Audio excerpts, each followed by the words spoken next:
How you all, क्या कर रहे हो? ओके, बहुत बढ़िया बहुत बढ़िया। जुलाई में एग्जाम्स आने वाली है, मुझे पता है। Yes, I am inform by my students.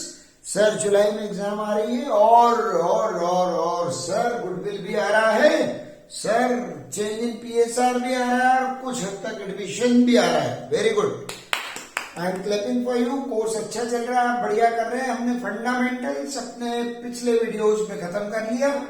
Fundamentals वाकई में बेसिक कॉन्सेप्ट एक बहुत बड़ा चैप्टर था जो हमने अपने प्रयासों से खत्म किया। अब देखिए हम पहुंच गए रिकॉन्स्टिट्यूशन ऑफ पार्टनरशिप फर्म्स पर, मतलब modifications in the partnership deed. Modifications in partnership deed मतलब अगर पार्टनर्स अपनी पार्टनरशिप डीड में यानी एग्रीमेंट में कुछ बदलाव लाना चाहते हैं, जैसे कि प्रॉफिट शेयरिंग रेशो चेंज करना चाहते हैं, तो क्या करेंगे? पुराना एग्रीमेंट कैंसिल होगा, एक नया एग्रीमेंट बनाया जाएगा, राइट? और जो पुराना एग्रीमेंट है उसकी जगह पर अब ये नई जो डीड बनी है, नया जो एग्रीमेंट बना है, इस पे सारे पार्टनर साइन करेंगे और फर्म कंटिन्यू करेगी। रिकॉन्स्टिट्यूशन का मतलब है change in profit sharing ratio, admission of a new partner, retirement of a partner from the firm, death of a partner and amalgamation of two or more partnership firms। तो क्या होगा जब हम पुराना एग्रीमेंट कैंसिल करके नया agreement बनाएंगे और हम पार्टनर से कहेंगे कि इस पर साइन कर, तो वो साइन करने से पहले कहेगा मैं इस पे सबसे पहले साइन नहीं करूंगा, जाओ पहले उस आदमी का साइन लेकर आओ जो गेन कर रहा है, जिसका नया रेशो बढ़ रहा है। जाओ पहले उस आदमी का साइन लेकर आओ जो मुझे कॉम्पनसेशन देगा, क्योंकि मैं सेक्रीफाइस कर रहा हूं। सेक्रीफाइसिंग पार्टनर कहेगा मेरा रेशो कम हो रहा है, फ्यूचर प्रॉफिट शेयरिंग रेशो मेरा डिक्रीज हो रहा है, और वो चीजें जो मैंने पास्ट में पुराने समय में बनाई, जैसे कि गुडविल, जैसे कि रिटेन्ड अर्निंग्स, तो फिर उनमें तो मेरा हिस्सा पुराने रेशो में ही बनता है ना भाई, और तुम मुझसे रेशो चेंज करके डीड पे साइन करवा रहे हो। पहले मेरा कॉम्पनसेशन, फाइनेंशियल एडजस्टमेंट्स मेरे हाथ में रखो, फिर मैं एग्रीमेंट पे साइन करूंगा। ऐसी बहुत सारी बातें इस चैप्टर में आने वाली हैं। तो इसकी शुरुआत जो है वो है गुडविल से हो रही है। What is goodwill? बेटा goodwill is such an important asset। Question क्या पूछा है? What is goodwill? Goodwill is an intangible asset। It's not tangible like building, furniture और machinery।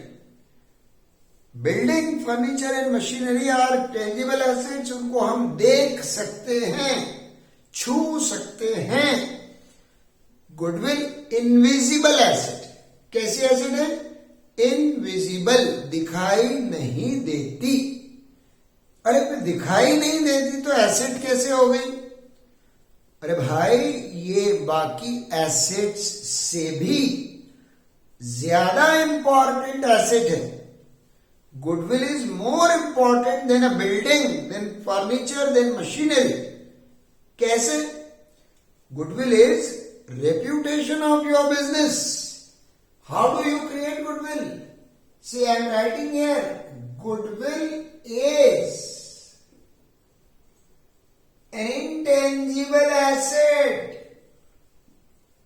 Intangible मतलब इनविजिबल, अमूर्त, जिसे आप देख नहीं सकते, छू नहीं सकते। ये बनाई कैसे जाती है? It is created.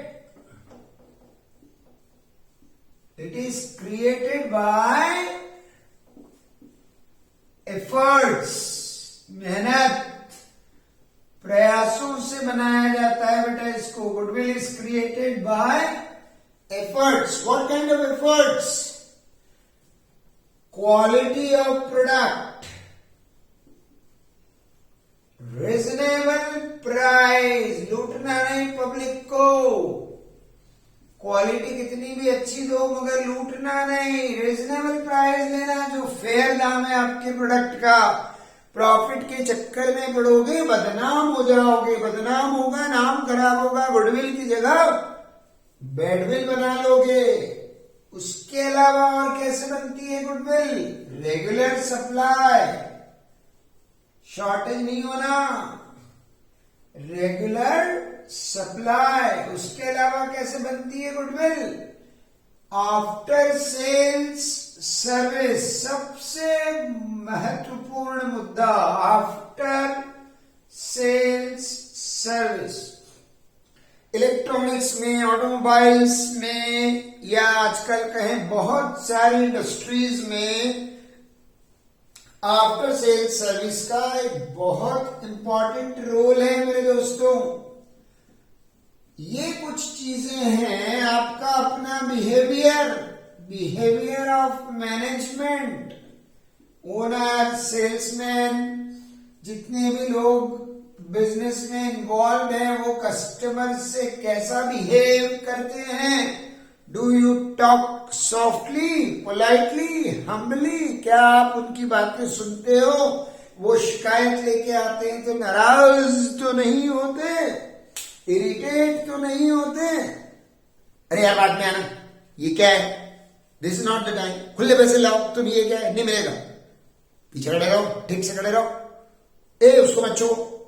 Now this kind of behaviour अगर आपके शॉप में किसी का भी है, ओनर का, मैनेजर का, सेल्समैन का, सिक्योरिटी गार्ड का, तो customer will not be happy. And उस केस में फिर वो आपके प्रोडक्ट को खरीदने आपकी दुकान पे नहीं आएगा.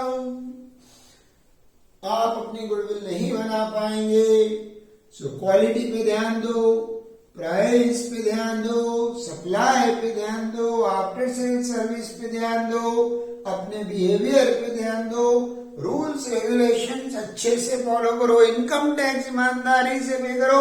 सी, goodwill is also created by honesty. You have to be honest. क्योंकि आप ईमानदार हैं तो ही आप अपने ग्राहक को ईमानदारी का भाषण दे सकते हैं.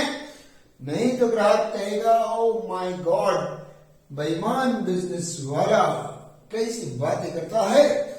सो these are the factors affecting creation of goodwill. आप गुडविल कैसे बनाएंगे?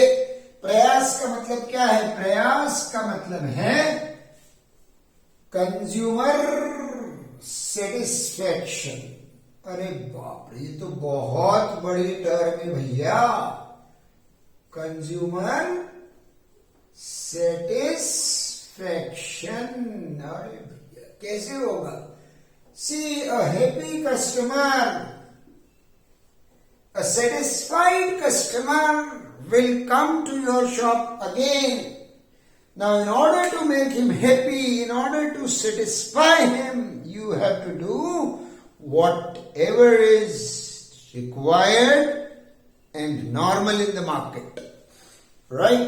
So, consumer satisfaction is something very tricky. You need to understand the market. बाजार को पढ़ना पड़ेगा, कंज्यूमर साइकोलॉजी समझना पड़ेगी और अकॉर्डिंगली अपना बिहेवियर करना पड़ेगा. तब जाके you will have satisfied customer. Goodwill is the possibility of second visit by your customer to your shop. Goodwill क्या है? अगर कस्टमर दोबारा प्रोडक्ट लेने, वही प्रोडक्ट लेने आपकी दुकान पे आया,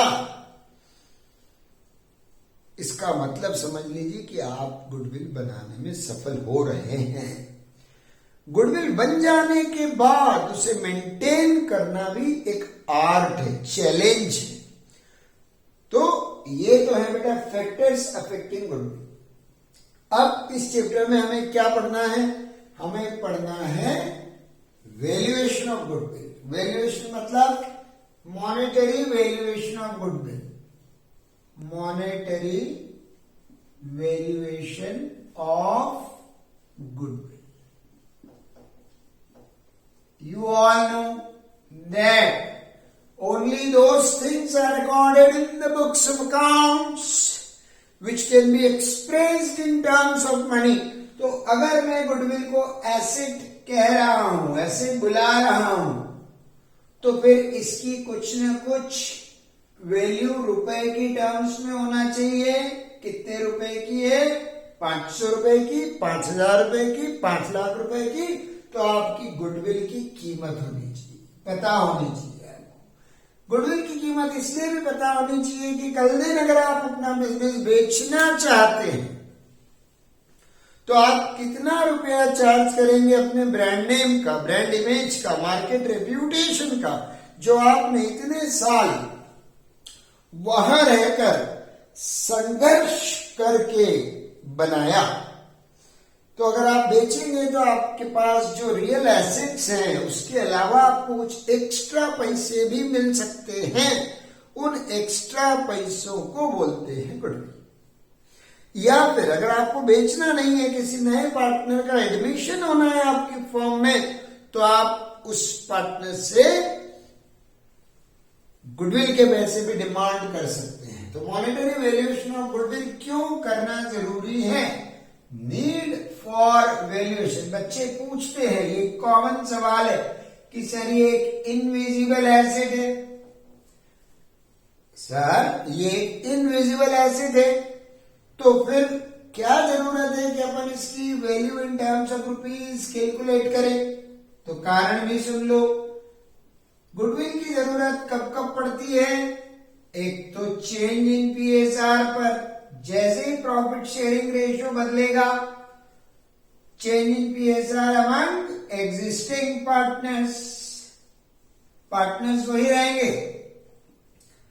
पार्टनर्स सेम रहेंगे, सिर्फ रेशियो बदल रहा है. लेकिन रेशियो बदलने के कारण किसी का गेन होगा, किसी का सेक्रीफाइस होगा. तो जो सेक्रीफाइस कर रहा है वो इतनी आसानी से नई वाली डीड पे साइन नहीं करेगा, वो पैसे मांगेगा. वन ऑफ द फैक्टर्स जिसमें वो अपना शेयर डिमांड करता है इज गुडविल, क्योंकि वो भी आपके साथ बहुत सालों से मेहनत करके काम कर रहा है, उसने भी एफर्ट्स डाले हैं गुडविल बनाने में. तो जब गुडविल बन रही थी तो उसका प्रॉफिट शेयरिंग रेशियो कुछ और था. अब जब गुडविल बन के तैयार है, फ्यूचर में इसके प्रॉफिट्स आएंगे, तो उसका रेशियो आप चेंज कर रहे हैं. अगर उसका रेशियो कम हो रहा है तो वो इस चीज को एक्सेप्ट नहीं करेगा तब तक जब तक कि उसे उसके लिए फाइनेंशियल एडजस्टमेंट कॉम्पेंसेशन ना दे दिया जाए. इसके अलावा अगर आप किसी पार्टनर को एडमिट कर रहे हैं, admission of a new partner, तब भी आपको गुडविल की वैल्यू पता होना जरूरी है, क्योंकि नए पार्टनर से कितने एक्स्ट्रा रुपए लिए जाएं. कोई पार्टनर फर्म छोड़ के जाएगा तो वो भी बोलेगा मेरे हिस्से की गुडविल मुझे दे दो, क्योंकि मैं तो जा रहा हूं, गुडविल यही रह जाएगी, इसका बेनिफिट तुम्हें मिलेगा, बनाई मैंने, एंजॉय तुम करोगे, इसके पैसे दो मुझे. किसी पार्टनर की डेथ हो जाए तो उसके घर वालों को आपको गुडविल का हिस्सा देना पड़ेगा उस पार्टनर का. और इसी तरह से एमलगमेशन अगर होता है तो आपको, एमलगमेशन यानी मर्जर, कोलैबोरेशन ऑफ 2 और मोर फर्म्स, तो आपको पता होना चाहिए कि कौन सी फर्म ज्यादा रेप्यूटेड है, ज्यादा गुडविल वाली है, तो उससे लेन देन करना पड़ेगा आपको. तो ये आंसर है आपके उस क्वेश्चन का कि सर गुडविल की वैल्यू हमें क्यों कैलकुलेट करना पड़ती है. Need for valuation of goodwill. अब एक खास इंपॉर्टेंट बात वो ये है कि भाई साहब गुडविल समझ में आ गया हमको कि वैल्यू करना पड़ेगा, वी हैव अंडरस्टूड. लेकिन बताइए गुडविल वैल्यू कैसे होगी? तो देखिए, एक बहुत ही इंपॉर्टेंट चीज है, business is profit motive, right? तो बिजनेस को चाहिए प्रॉफिट. अब प्रॉफिट आएगा कैसे? प्रॉफिट आता है 2 तरीके से. एक तो आप लालची हो जाइए, भाव बढ़ा दीजिए, और सारे गलत काम कर लीजिए, प्रॉफिट आ जाएगा। लेकिन वो टेम्परेरी प्रॉफिट होगा। जब आप एक्सपोज हो जाएंगे, जब लोगों को समझ में आ जाएगा आप डिसऑनेस्ट हैं, तो फिर आपको भयंकर लॉस भी होगा, पैकअप करके जाना भी पड़ सकता है। तो ये तो गलत तरीका है, अनैतिक तरीका है प्रॉफिट कमाने का। नैतिक तरीका क्या है? गुडविल। आप मार्केट में अपना नाम बनाइए, मेहनत कीजिए, प्रयास कीजिए, कंज्यूमर को हैप्पी बनाइए, सेटिस्फेक्शन डिलीवर कीजिए, गुडविल बनाइए। तो आपने अगर गुडविल बनाई तो गुडविल आपको क्या लाके देगी? प्रॉफिट। और प्रॉफिट आपके लिए फिर क्या बनाने में मदद करेगा? गुडविल। कैसे? गुडविल से कमाए आप पैसा, पैसे से लेकर आए नई नई टेक्नोलॉजी, नए प्रोडक्ट्स, नई स्कीम्स, नए ऑफर्स, डिस्काउंट्स। तो फिर क्या होगा? ये ऐसा चलता रहेगा। So this goes on. Goodwill helps you, पहले यहां से शुरू होता है बेटा, goodwill helps you in earning profit. तो कभी भी जब आप नया बिजनेस स्टार्ट करें तो डायरेक्ट प्रॉफिट पे फोकस ना करें।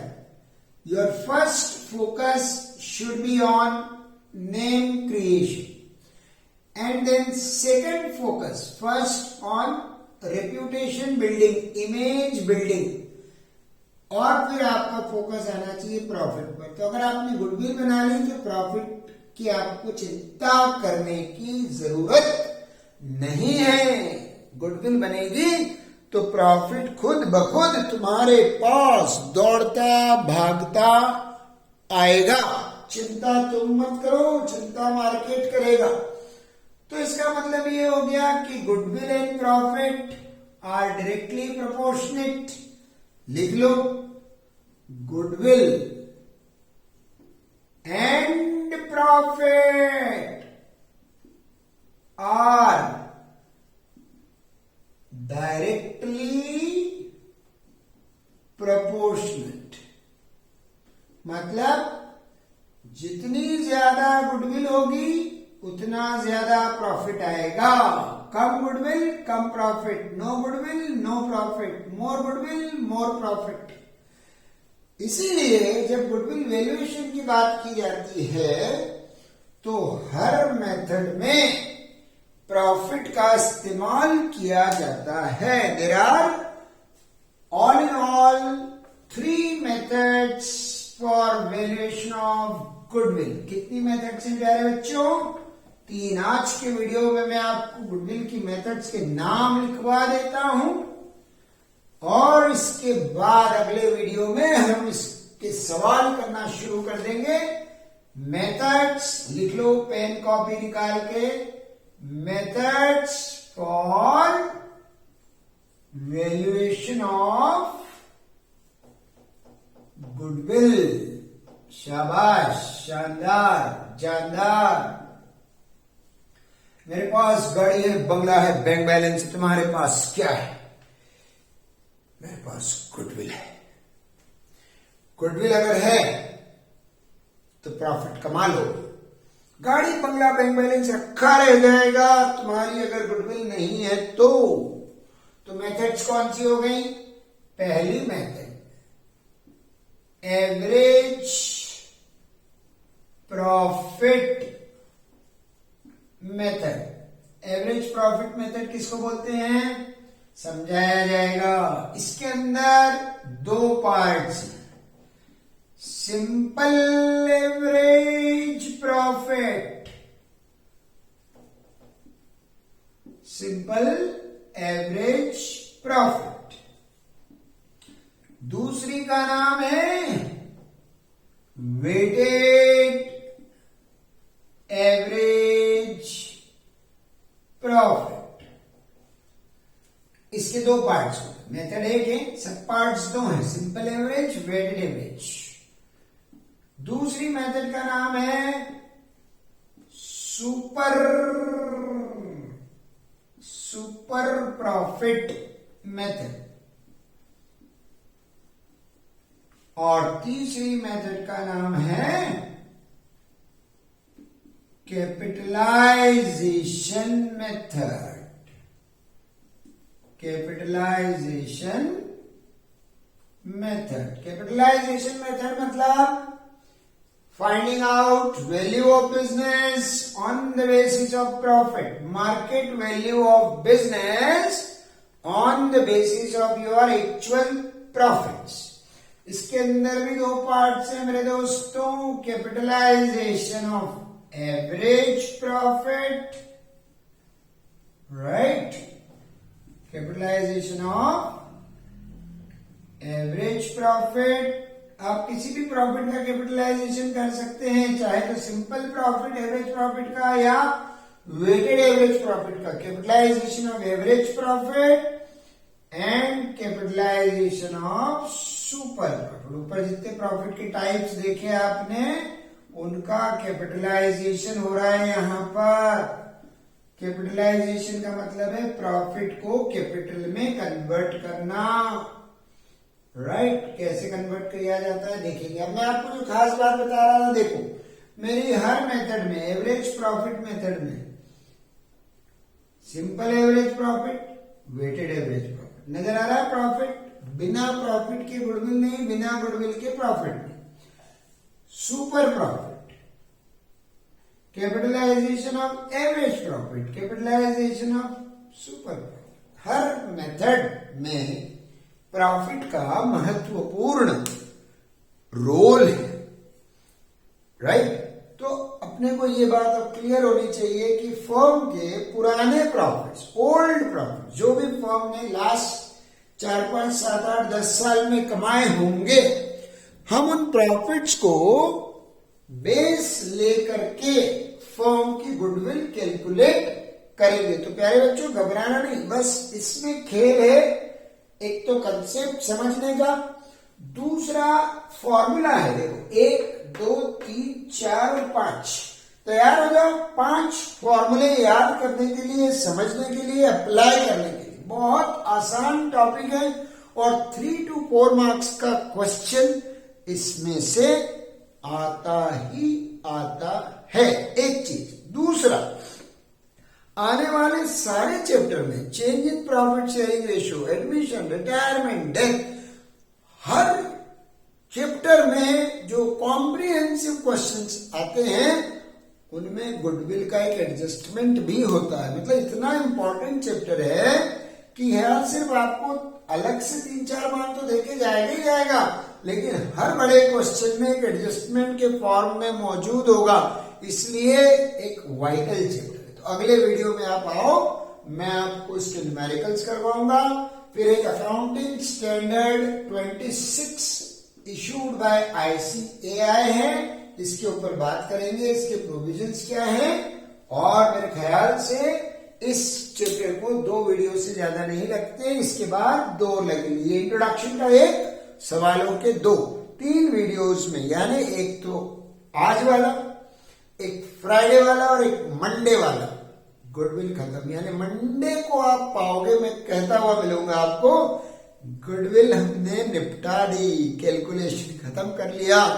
Thank you, have a nice time, all the best, blessings and best wishes to you all for your bright career, successful career, और तुम्हारे जीवन में खुशियां अपार आती रहे। Bye bye.